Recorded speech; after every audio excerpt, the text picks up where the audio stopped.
Kia ora, ko Hariru roa.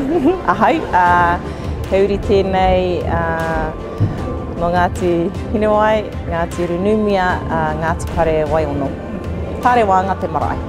I roto i ngā mahi whakawā i a takitea, te kaha o te hunga taiohi, hunga tamariki ki te tautoko i tēnei kaupapa. He rawera wātu te kitea i tērā, ka mutu he toko maha hoki i tū ki te apamira, ana e kite ana i te toko maha o ngā tāne, kaitama tāne, ka tupu ake, ka taira wātu ki ngā pakeke, kua mimiti haere. Taua ure tāre wā. Hoi i runga i tēnei, mōhio ana e poke ana te iwi.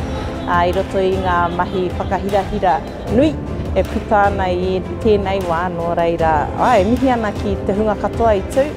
E mōhio ana tātou ki te toi maha o ngā mahi whakaharatau. Ka riro katoa o wikene i tēnei mahi i te ao haka. Nō reira, he mea nui ka mihi ki a rātou ka tika. Ko tēnei kaupapa, he kaupapa whakau i ngā tikanga, whakarauora hoki i ngā tikanga, ngā kaua me te reo o te nehe nui.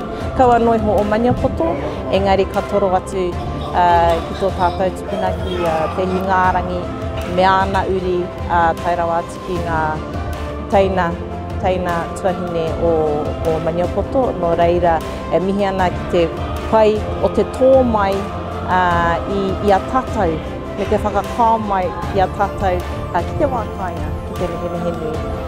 Koira te take, ka hoki mai au i a tau ki tēnei kaupapa.